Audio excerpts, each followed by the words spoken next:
বৈশাখের প্রথম ঝড় দেখে নিজেকে বড্ড সুখী মানুষ মনে হচ্ছে। এখন হয়তো অনেকেই ভাববেন এ আর এমন কি, তবে সবার সুখ আর শখ তো একরকম না। সবাই আবার সব কিছুতে সুখও খুঁজে নিতে পারে না। তবে আমি কিন্তু নিজেকে অল্পে খুশি রাখা ব্যক্তিদের দলে।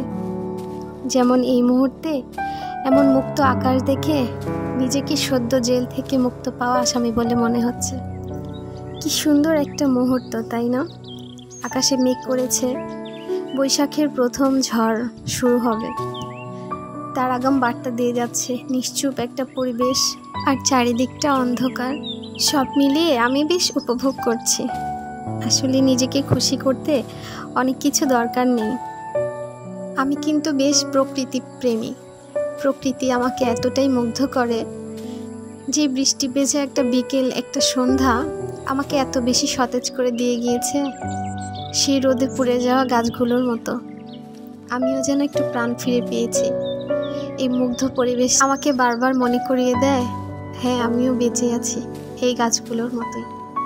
এক কাপ রং চা হাতে, সাথে চাল ভাজা, ডাল ভাজা, সাথে মুড়ি। উপভোগ করতে করতে ভিডিও করতে ভুলেই গিয়েছিলাম। সাথে টিনের চালের ঝুমঝুম বৃষ্টি আর বৃষ্টির শব্দ, চার দেয়ালে বৃষ্টি দেখা আর খোলা আকাশের নিচে সেই টিনের চালের বৃষ্টির ঝুমঝুম শব্দ আর ঠান্ডা পরিবেশে বৃষ্টি দেখার অনেক পার্থক্য, যেটা উপভোগ না করলে বোঝা যায় না, আর বলেও বোঝানো সম্ভব নয়। আসলে গ্রাম হচ্ছে মায়ের মতো। দিন শেষে মাকে না দেখলে যেমন ভালো লাগে না, ঠিক তেমনি